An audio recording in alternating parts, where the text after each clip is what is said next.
ರಾಮ ರಾಮ ಶ್ರೀ ರಾಮ ರಾಮ ಶ್ರೀ ರಾಮ ರಾಮ ಶ್ರೀ. ಮೊದಲಿಗೆ ನಾವು ಶ್ರೀರಾಮ ನವಮಿನ ಯಾಕೆ ಆಚರಣೆ ಮಾಡ್ತಿದೀವಿ? ಯಾರಾದ್ರೂ ಹೇಳ್ತೀರಾ? ರಾಮನ ಹುಟ್ಟಿದ ದಿನ.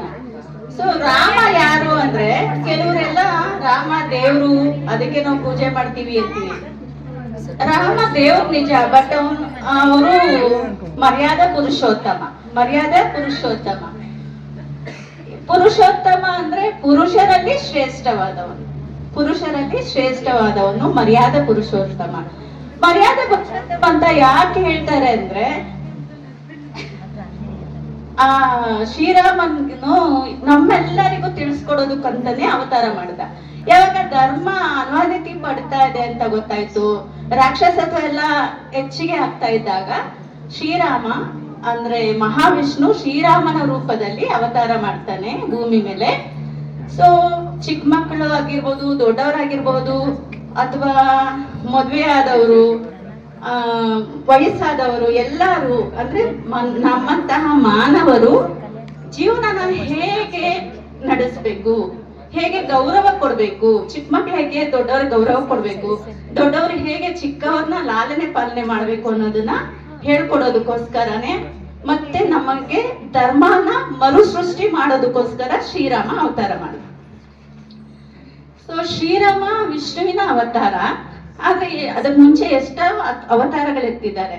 ಅದ್ರಲ್ಲಿ ಇವಾಗ ನಾವು ನರಸಿಂಹಸ್ವಾಮಿ ಇರ್ಬೋದು, ವಾಮನ, ವರಹ, ಅದೆಲ್ಲ ಬಂದಾಗ ನಾವು ಆಗ್ಲೇನೆ ದೇವ್ರು ಅಂತ ನಾವು ಶ್ರೀರಾಮನನ್ನ ನಾವು ಚಿಕ್ಕ ವಯಸ್ಸಿಂದ ನಾವು ಪೂಜೆ ಮಾಡಿದ್ವಾ? ಚಿಕ್ಕವಾಗಿಂದನೇ ದೇವ್ರು ಅಂತ ನಾವು ನಂಬಿದ್ವಾ? ಇಲ್ಲ. ಆತ ನಿಮ್ಮ ಎಲ್ಲರ ಹಾಗೆ ಮಾನವನಾಗಿ ಹುಟ್ಟಿ ಆ ಶ್ರೀರಾಮ ನಡೆಸಿದಂತಹ ಕಾರ್ಯಗಳಿಂದ ನಾವು ಅವ್ರನ್ನ ದೇವ್ರು ಅಂತ ರೆಕಗ್ನೈಸ್ ಮಾಡಿದ್ವಿ ಅಲ್ವಾ? ಸೊ ಶ್ರೀರಾಮ ಹುಟ್ಟಿದ್ದು ಯಾಕೆ ಅಂದ್ರೆ, ಭೂಮಿ ಮೇಲೆ ಇರುವಂತಹ ದಾನವತ್ವನ್ನ ನಾಶ ಮಾಡೋದಕ್ಕೋಸ್ಕರ, ಮತ್ತೆ ನಮ್ಮೆಲ್ಲರಿಗೂ ಧರ್ಮದ ರಕ್ಷಣೆ ಹೇಗ್ ಮಾಡ್ಬೇಕು. ಈಗ ನಾನು ರಾಜ ಆದೆ ಅಂದ ತಕ್ಷಣ ರಾಜನಾಗಿ ನಾನು ಮೆರಿಬೇಕು ಅಂತ ಅಲ್ಲ, ನನಗೂ ಸಹ ಕೆಲವೊಂದು ಕರ್ತವ್ಯಗಳಿದಾವೆ. ಆ ಕರ್ತವ್ಯಗಳನ್ನ ನಾನು ಹೇಗೆ ನಿಭಾಯಿಸ್ಬೇಕು ಅಂತ ಜನರಿಗೆಲ್ಲ ಹೇಳೋದಕ್ಕೋಸ್ಕರ ಶ್ರೀರಾಮ ಅವತಾರ ಮಾಡ್ದ. ಯಾವಾಗ ಅವತಾರ ಮಾಡ್ದ ಅಂತಂದ್ರೆ, ಚೈತ್ರ ಮಾಸದ ಶುಕ್ಲ ಪಕ್ಷದ ನವಮಿ ತಿಥಿಯಂದು ಪುನರ್ವಸು ನಕ್ಷತ್ರ ಹಾಗೂ ಕರ್ಕಾಟಕ ಲಗ್ನದಲ್ಲಿ ಶ್ರೀರಾಮ ಜನನವಾಯಿತು. ಮಧ್ಯಾಹ್ನ ಶ್ರೀರಾಮನ ಜನನವಾಯಿತು. ನಾವೆಲ್ಲ ಕೇಳಿದ್ವಿ, ಶ್ರೀಕೃಷ್ಣ ಹುಟ್ಟಿದ್ ಯಾವಾಗ? ಅಷ್ಟಮಿ ಮಧ್ಯರಾತ್ರಿ ಅಲ್ವಾ? ಮಧ್ಯರಾತ್ರಿಲಿ ಶ್ರೀಕೃಷ್ಣನ ಜನನ ಆಯಿತು. ಈಗ ಇಲ್ಲಿ ಶ್ರೀರಾಮನ ಜನನ ಮಧ್ಯಾಹ್ನ 12 ಗಂಟೆ ನಿಯರ್ಲಿ 30 ನಿಮಿಷ, 12 ಗಂಟೆ 30 ನಿಮಿಷ ಆಸುಪಾಸಲ್ಲಿ ಜನನ ಆಗಿದೆ. ಸೊ ನಾವ್ ಇದನ್ನ ತಿಳ್ಕೊಂಡ್ರೆ ನಾವ್ ಏನಂತ ಅರ್ಥ ಮಾಡ್ಕೋಬಹುದು, ಇಡೀ ಪ್ರಪಂಚನೇ ನಾನು ಆಳ್ಬಹುದು. ಹೇಗೆ ಆಳ್ಬೇಕು? ನಾನು ಅಹಂಕಾರದಿಂದ ಮೆರಿಬೇಕಾ? ಇಲ್ಲ. ನಾವು ಹೇಗೆ ತ್ಯಾಗ, ಸಹನೆ, ಆ ಸಹನೆ ಯಾರಿಗೂ ಬರೋದಿಲ್ಲ. ಶ್ರೀರಾಮನಂತಹ ಸಹನೆ ಯಾರಿಗೂ ಬರೋದಿಲ್ಲ. ಯಾಕಂದ್ರೆ ಆತ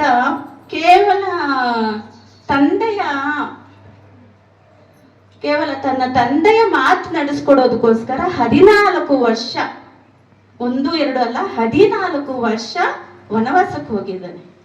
ಈಗ ಯಾರಾದ್ರೂ ನಿಮ್ ತಂದೆ ತಾಯಿಗಳು ಏನಾದ್ರೂ ಒಂದು ವರ್ಕ್ ಹೇಳಿದ್ರೆ ಮಾಡ್ತೀರಾ? ಹೋಗಮ್ಮ ನಾನ್ ಮಾಡ್ತೀನಿ ಬಿಡು, ನೀನೇ ಮಾಡ್ಕೋ. ಬಟ್ ಶ್ರೀರಾಮ ಹಾಗ್ ಮಾಡ್ಲಿಲ್ಲ. ಏನ್ ಮಾಡ್ದ? 14 ವರ್ಷ. ಯಾಕೆ ಕಾಡಿಗೆ ಕಳಿಸ್ತಾ ಇದ್ದೀರಾ? ನಾನ್ ಯಾಕೆ ವನವಾಸಕ್ಕೆ ಹೋಗ್ಬೇಕು? ಒಂದು ಕ್ವಶನ್ ಆತ ಕೇಳಲಿಲ್ಲ.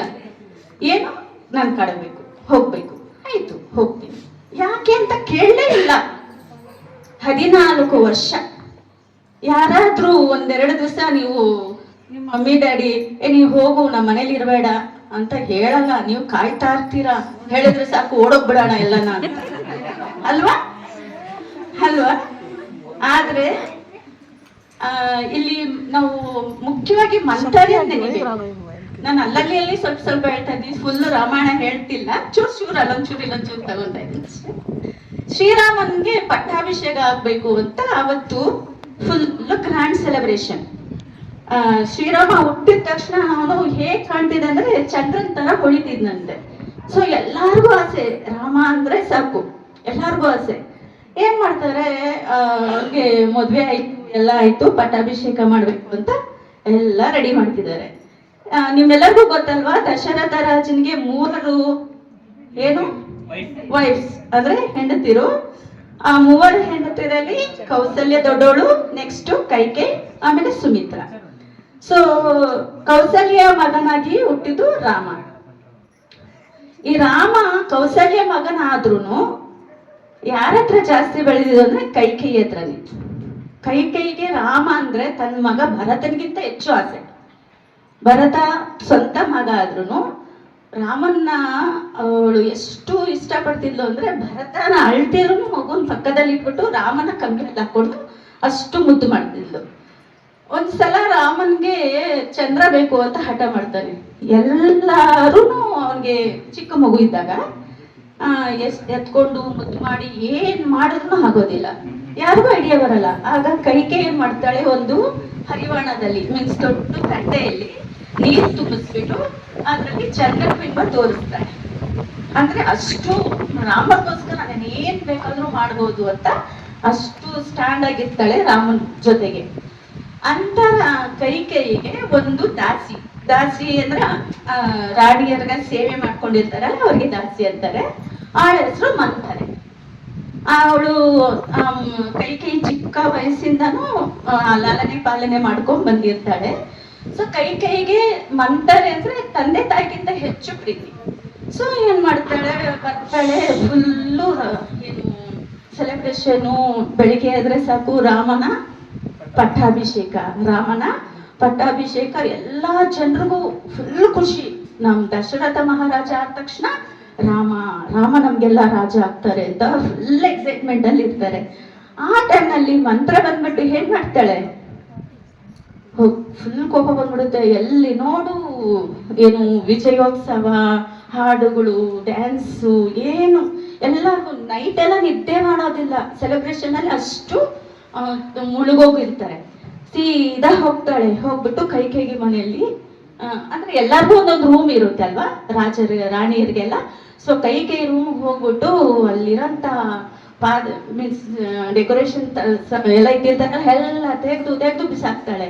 ಆಗ ಕೈಕೇಯಿ ಕೇಳ್ತಾಳೆ, ಯಾಕೆ ಹೀಗೆಲ್ಲ ಮಾಡ್ತಿದ್ಯಾ ಅಂದ್ರೆ, ನಿನ್ಗೆ ನಮ್ಮ ರೂಮ್ ನಲ್ಲಿ ಇದೆಯಾ, ಹೊರಗಡೆ ಏನಾಗ್ತಿದೆ ಅಂತ ನಿಂಗೆ ಗೊತ್ತಾ ಅಂತಾಳೆ. ಏನಾಗ್ತಿದೆ ಅಂತ ಕೇಳ್ತಾಳೆ.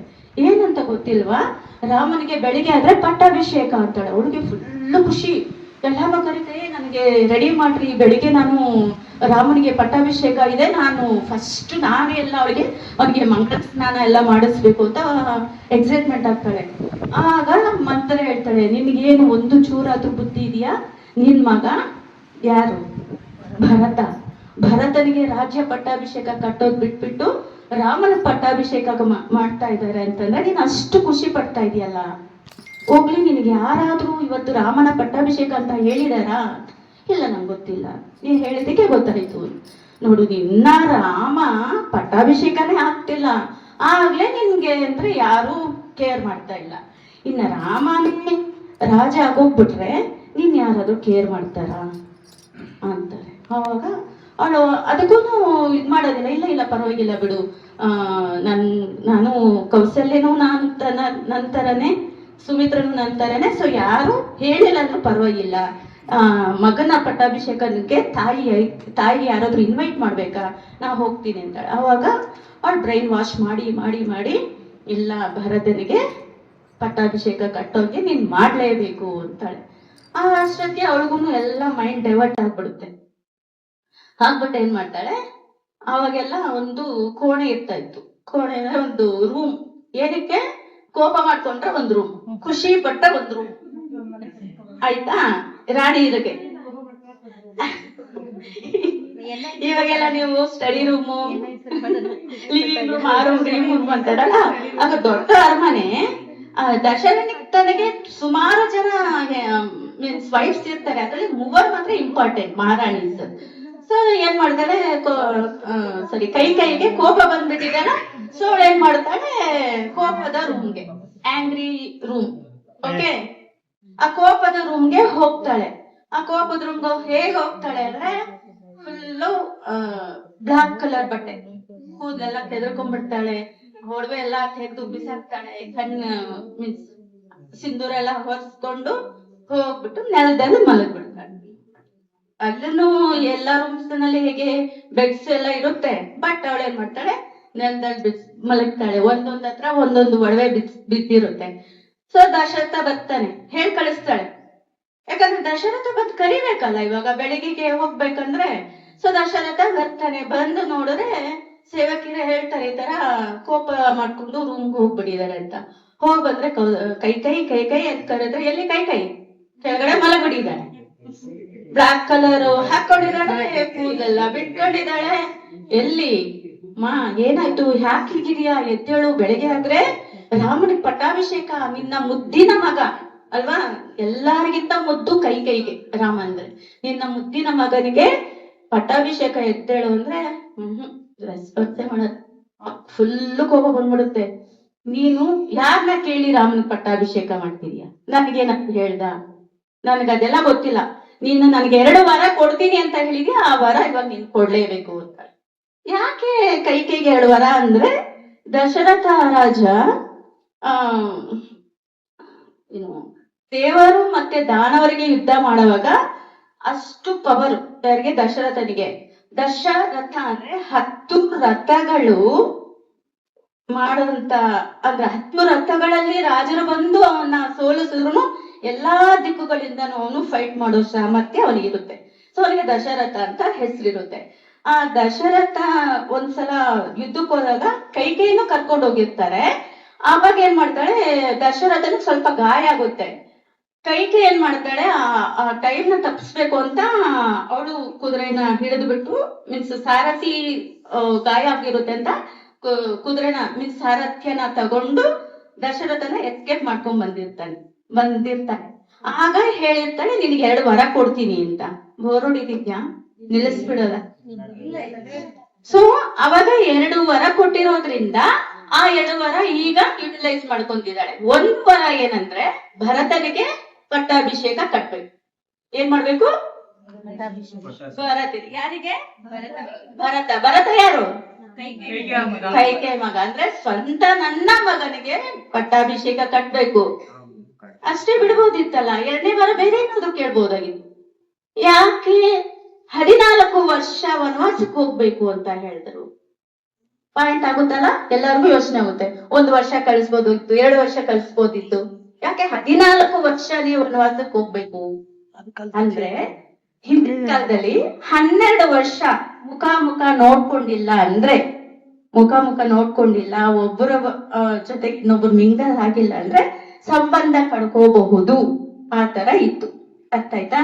ಸೊ 14 ವರ್ಷ ವನವಾಸ ಕೇಳ್ತಾಳೆ. ಇನ್ನೊಂದೇನ್ ಕೇಳ್ತಾಳೆ ಅಂದ್ರೆ, ಇನ್ನೊಂದೇನ್ ಯೋಚನೆ ಮಾಡ್ತಾಳೆ ಅಂದ್ರೆ, 1-2 ವರ್ಷ ಆದ್ಮೇಲೆ ಮತ್ತೆ ವಾಪಸ್ ರಾಮ ಬಂದ್ರೆ ಆಗ್ಲೂ ಸಹ ಭರತನನ್ನ ಇಳಿಸ್ಬಿಟ್ಟು ರಾಮ ಕೂರ್ಬಹುದೇನೋ, ನನ್ ಮಗ ಪಟ್ಟದಲ್ಲಿ ಶಾಶ್ವತವಾಗಿರ್ಬೇಕು ಅನ್ನೋಂತ ಆಲೋಚನೆ ಇರುತ್ತೆ. ಅರ್ಥ ಆಯ್ತಾ? ಸೊ ಆಯ್ತು, ದಶರಥ ಹಂಗೆ ಅದನ್ನ ಕೇಳಿದ ತಕ್ಷಣ ಮೂರ್ಛೆ ಬಿದ್ದೋಗ್ತಾನೆ.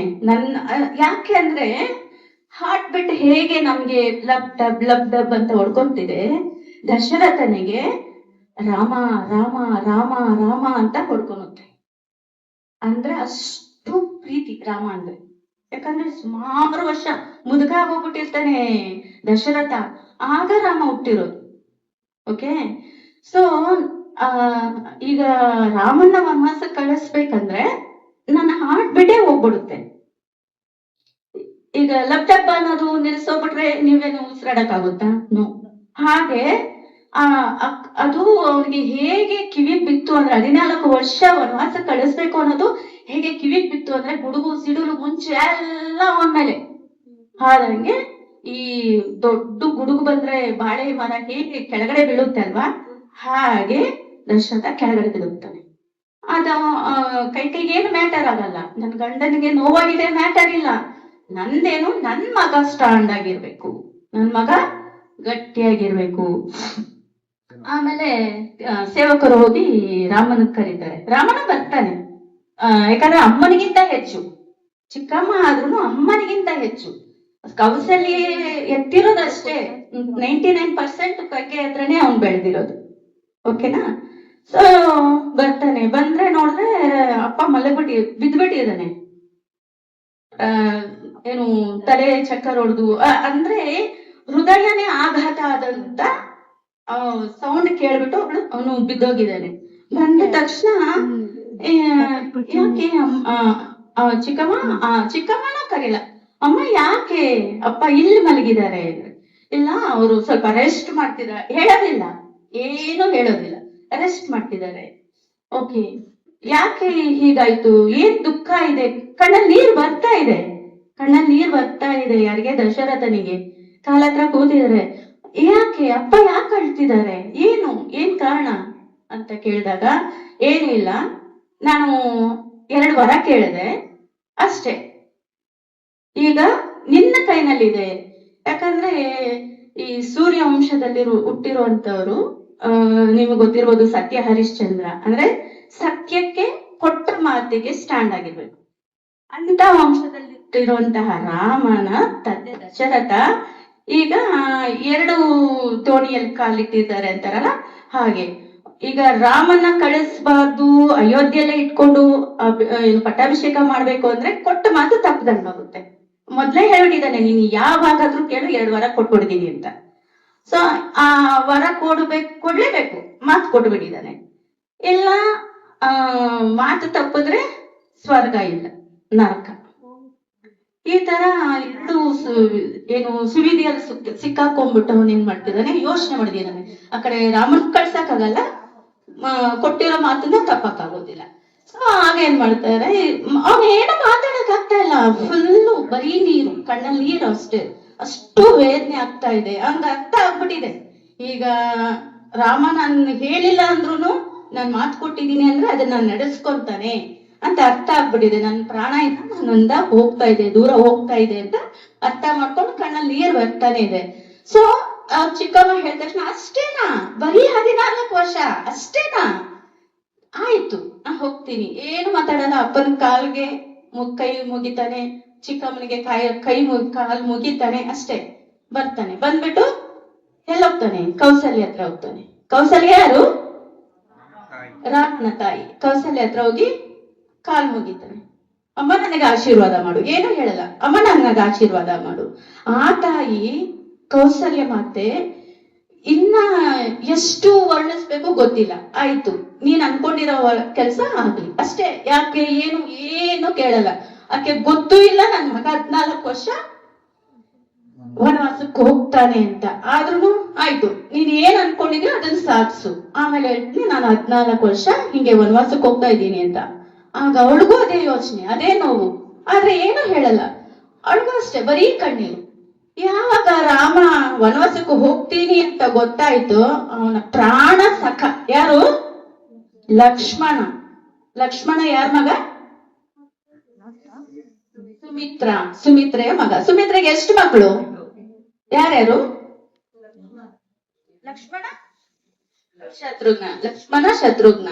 ಇಲ್ಲಿ ನೋಡಿ, ಕೌಸಲ್ಯಗೆ 1 ಮಗ, ಕೈಕೆಗೆ 1 ಮಗ. ರಾಮ ಭರತ.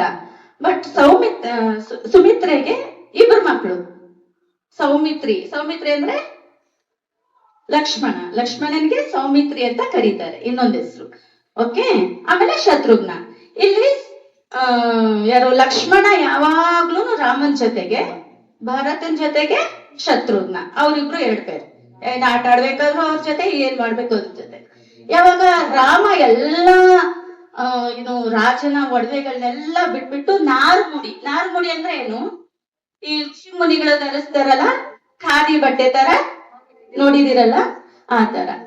ಸೊ ಕಿರೀಟ ತೆಗ್ದಾಕ್ತ, ಜಡೆ ಕಟ್ತಾನೆ, ನಾರು ಮುಡಿ ಅಂದ್ರೆ ಖಾದಿ ಬಟ್ಟೆನ ಹಾಕೊಂಡು ರೆಡಿ ಆಗ್ಬಿಟ್ಟ. ಯಾಕಂದ್ರೆ ವನವಾಸಕ್ಕೆ ಹೋಗ್ಬೇಕಾದ್ರೆ ಏನು ಬಿಲ್ಲು ಬಾಣ ಅದೆಲ್ಲ ಎತ್ಕೊಂಡು ಹೋಗ್ಬೇಕು ಸರ್. ಬಿಲ್ಲು ಬಾಣ ತಗೊಂಡ್ ಹೋಗ್ತಾರೆ, ಒಡವೆಗಳೆಲ್ಲ ಹಾಕೊಂಡು ಹೋಗಂಗಿಲ್ಲ.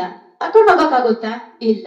ಸೊ ಆ ಪಾದಕ್ಕೆ ಅಂದ್ರೆ ಏನು ಗೊತ್ತಾ, ನೀವು ಸ್ಲಿಪ್ಪರ್ ತರ ಅದು ನೋಡಿರ್ತೀರಲ್ವಾ ಪಿಕ್ಚರ್, ಆ ತರ ಪಾದುಕೆಗಳನ್ನ ಕಾಲಿಗೆ ಹಾಕೊಂಡಿದ್ದಾನೆ, ನೀಟಾಗಿ ಡ್ರೆಸ್.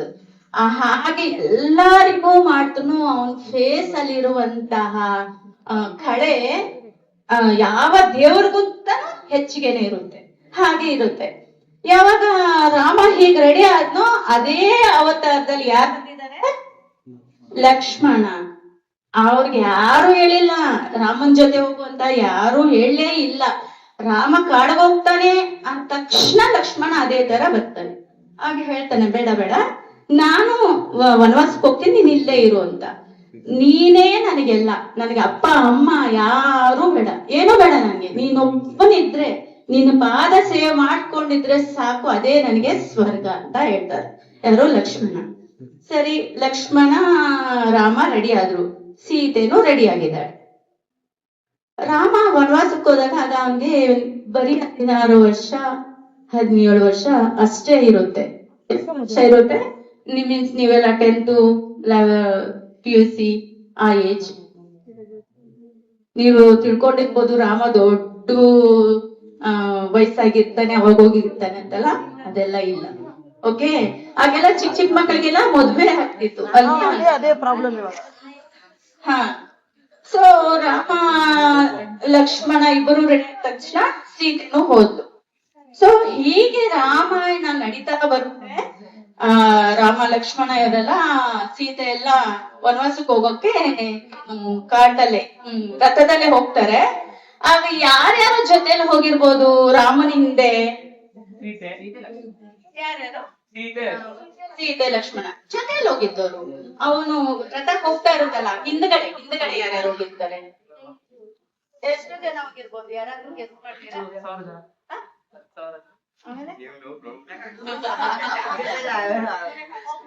ಅಂದ್ರೆ ಇಡೀ ಅಯೋಧ್ಯೆನೇ ರಾಮನ ಹಿಂದೆ ಹೋಗ್ತೀನಿ. ಇಡೀ ಅಯೋಧ್ಯೆ, ಒಂದು ಚಿಕ್ಕ ಮಗು ಸಹ ಅಯೋಧ್ಯೆಯಲ್ಲಿ ಇಲ್ಲ, ಎಲ್ಲ ರಾಮನ ಹಿಂದೆನೆ ಹೋಗ್ತೀನಿ. ಆ ತರ ಹೋಗಿ ಮತ್ತೆ ಎಲ್ಲ ಹೇಳ್ಕೊಡೋದ್ರೆ ಸುಮಾರು ಆಗೋಗುತ್ತೆ, ಸ್ಟಾರ್ಟ್ ಮಾಡ್ತಿದೀವಿ. ಸೊ ಅವನು ಹೋದ್ಮೇಲೆ ಋಷ್ಯಮುಖ ಪರ್ವತ ಅದು ಇದು ಎಲ್ಲ ಬರುತ್ತೆ, ಅದೆಲ್ಲ ಬೇಡ. ಇವಾಗ ನಾನು ಹೇಳಿದ ಮಂತರೆ ಅಂದ್ರೆ ಮಂತರೆಯಿಂದಾನೇ ಒಂದು ಪ್ರಾರಂಭ. ನಾವೆಲ್ಲ ಏನ್ ಮಾಡ್ತೀವಿ, ಮಂತರೆ ಅವಳಿಂದಾನೇ ರಾಮನಿಗೆ ಪಟ್ಟಾಭಿಷೇಕ ತಪ್ಪಿತು ಅಂತ. ತಪ್ಪು, ಆ ಕಲ್ಪನೆ ಇದ್ರೆ ಬಿಟ್ಬಿಡಿ ಇವತ್ತು.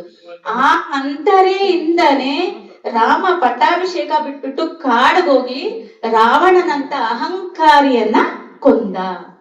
ಆಮೇಲೆ ಸೀತೆನ ಪಡ್ಕೊಂಡ್ ಬರ್ತಾನೆ, ಎಲ್ಲ ಆಗುತ್ತೆ. ಸೊ ರಾಮ, ಸಾರಿ ಏನೇನೋ ಯಾವ್ದೋ ಒಂದು ಪಾಯಿಂಟ್ ಹೇಳಕ್ ಹೋಗಿ ಏನೇನೋ ಹೇಳ್ಬಿಟ್ಟೆ. ಸೊ ಇನ್ನೊಂದು ಪಾಯಿಂಟ್ ಹೇಳ್ಬಿಡ್ತೀನಿ. ನಾವು ರಾಮ ಅಂತ ಹೇಳಿದ್ರೆ ಎಷ್ಟು ದೇವರನ್ನ ನಾವು ನೆನೆಸ್ದಂಗೆ ಆಗುತ್ತೆ. ನಾವು ಸಾಮಾನ್ಯವಾಗಿ ರಾಮ ಅನ್ನಲ್ಲ, ಶ್ರೀರಾಮ್ ಅಂತಾನೆ ಹೇಳ್ತೀವಿ ಅಲ್ವಾ? ಶ್ರೀರಾಮ್ ಅನ್ನೋ ಒಂದು ಹೆಸರನ್ನ ನಾವು ಜಪ ಮಾಡಿದ್ರೆ ಎಷ್ಟು ದೇವರನ್ನ ಜಪ ಮಾಡ್ದಂಗಾಗುತ್ತೆ. ಯಾರಾದ್ರೂ ಗೆಸ್ ಮಾಡ್ತೀರಾ? ಶ್ರೀರಾಮ್, ಶ್ರೀರಾಮ್, ಶ್ರೀರಾಮ, 3 ಅಕ್ಷರ. ಎಷ್ಟು ದೇವರನ್ನ ಜಪ ಮಾಡ್ದಂಗಾಗುತ್ತೆ. ಯಾರಾದ್ರೂ ಗೆಸ್ ಮಾಡ್ತೀರಾ? ಯಾರ್ಯಾರು? ಬ್ರಹ್ಮ, ವಿಷ್ಣು, ಮಹೇಶ್ವರ. ಬ್ರಹ್ಮ ಬರ್ಲಿಲ್ಲ ಇಲ್ಲಿ.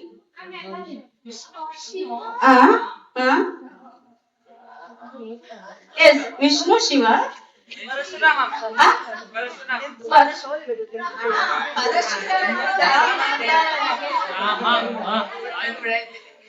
ಇನ್ನೊಂದೇ ಒಂದು ಇಂಪಾರ್ಟೆಂಟ್ ಅದು ಕೃಷ್ಣ. ಕೃಷ್ಣನ ರಾಮನ ಅವತಾರನೇ ಮ್ಯಾಮ್. Sir, I participated. ವಿಷ್ಣುವಿನ ಇಲ್ಲಿ ಇರ್ತಾಳೆ, ವಿಷ್ಣುವಿನ ಇಲ್ಲಿ ಇರ್ತಾಳೆ. ಯಾರದು? ಲಕ್ಷ್ಮಿ. ಯಾಕೆ ರಾಮನಿಗೆ ಎಷ್ಟು, ಯಾಕೆ ಅಷ್ಟು ಆ ವರ್ಡ್ಗೆ, ನೇಮ್ಗೆ ಬರೀ ನೇಮ್, ರಾಮ ಆಮೇಲೆ ಬರ್ತಾನೆ. ರಾಮನ ಮಹಿಮೆ ಅಂದ್ರೆ ನಾಮ ಮೀನ್ಸ್ ನೇಮ್. ನೇಮ್ಗೆ ಎಷ್ಟು ಮಹಿಮೆ ಇದೆ ಅಂತಂದ್ರೆ, ರಾ ಯಾವುದು? ರಾ ಅಂದ್ರೆ ನಾರಾಯಣ. ನಾರಾಯಣ ಅಲ್ಲಿ ಎರಡನೇ ಅಕ್ಷರ ರಾ. ಓಕೆನಾ? ನಾರಾಯಣನ ಎರಡನೇ ಅಕ್ಷರ ರಾ. ಆಮೇಲೆ ನಿಮ್ಗೆ ಪಂಚಾಕ್ಷರಿ ಮಂತ್ರ ಗೊತ್ತಾ? ಯಾವುದು ಪಂಚಾಕ್ಷರಿ ಮಂತ್ರ? Very good. ಓಂ ನಮಃ ಶಿವಾಯ. ಮ ಎರಡನೇ ಅಕ್ಷರ ಮ. ರಾ ನಾರಾಯಣನ ಎರಡನೇ ಅಕ್ಷರ, ನಮಃ ಶಿವಾಯದಲ್ಲಿ ಎರಡನೇ ಅಕ್ಷರ ಮ. ಅಂದ್ರೆ ನಾರಾಯಣ, ಮಹೇಶ್ವರ, ಶ್ರೀ. ಶ್ರೀ ಯಾರು? ಲಕ್ಷ್ಮಿ. ಲಕ್ಷ್ಮಿನ ಶ್ರೀ ಅಂತ ಕರೀತಾರೆ ಅಲ್ವಾ? ಸೊ ಶ್ರೀರಾಮ ಅಂದ್ರೆ ಒಂದು ಸಲ, ರಾಮ ಅಂದ್ರೆ ಶ್ರೀರಾಮ ಅಂದ್ರೆ ಮೂವರು ಆ ಅಂತಾರಂತೆ. ಸೊ ರಾಮನ ಮಹಿಮೆಗೆ ಅಷ್ಟು ಶಕ್ತಿ ಇದೆ. ಇನ್ನ ಒಂದು ನೀವೆಲ್ಲ ನೋಡಿದೀರಾ, ಹನುಮನ್ ಗೊತ್ತಲ್ವಾ? ಆಂಜನೇಯ ಏನಂತಾರೆ ಯಾವಾಗ್ಲೂ? ಜೈ ಶ್ರೀರಾಮ್ ಅಲ್ವಾ? ಸೊ ಇನ್ನೊಂದು ವಿಷಯ, ರಾಮನ ನಾಮಕ್ಕಿರುವಂತ ಮಹಿಮೆ ಅಂತಂದ್ರೆ, ಸೀತೆನ ರಾವಣ ಎತ್ಕೊಂಡು ಹೋಗ್ಬಿಟ್ಟಿರ್ತಾನೆ. ಸೀತೆ ಎಲ್ಲಿದ್ದಾಳೆ ಅಂತ ಗೊತ್ತು. ಇಲ್ಲಿಂದ ನಾವು ಆ ಕಡೆ ಹೋಗ್ಬೇಕಂದ್ರೆ 100 ಯೋಜನ ಸಮುದ್ರ ದಾಟ್ಬೇಕು. ಒಂದಾಚನೆ ಹೋಗ್ತಾನೆ. ಎಲ್ಲಾರು ಹೋಗಕ್ಕಾಗುತ್ತಾ? ರಾಮ ಲಕ್ಷ್ಮಣನ್ ಬೇಕಾದ್ರೆ ಹೆಗಲ ಮೇಲೆ ಎತ್ಕೊಂಡು ಹೋಗ್ಬಿಡ್ತಾನೆ. ಇಬ್ರು ಹೋಗಿ ಯುದ್ಧ ಮಾಡಕ್ಕಾಗುತ್ತಾ? ಆಗೋದಿಲ್ಲ ಅಲ್ವಾ? ಸೊ ಅದಕ್ಕೆ ಏನ್ ಕಟ್ತಾರೆ? ಸೇತುವೆ. ಅದಕ್ಕೆ ಏನ್ ಹೆಸರು? ರಾಮ ಸೇತು ಅಲ್ವಾ? ಸೊ ಕಲ್ಲುಗಳು ಎಲ್ಲೆಲ್ಲಿಂದನೋ ತಗೊಂಡ್ಬರ್ತಾರೆ, ಹಾಕ್ತಾ ಇರ್ತಾರೆ. ಅದೇನಾಗ್ತಾ ಇರುತ್ತೆ? ಹೊರಗಡೆ ಹೋಗ್ತಾ ಇರ್ತಾರೆ. ಅವಾಗ ಆಂಜನೇಯ ಏನ್ ಮಾಡ್ತಾನೆ? ಒಂದೊಂದು ಕಲ್ಲು ಮೇಲೆನು ಶ್ರೀರಾಮ್ ಬರ್ದು ಹಾಕ ತಕ್ಷಣ ಏನಾಗುತ್ತೆ? ತೇಲ್ತದೆ. ಇದೆಲ್ಲ ರಾಮನ ನಾಮಕ್ಕೆ ಇರುವಂತ ಮಹಿಮೆ.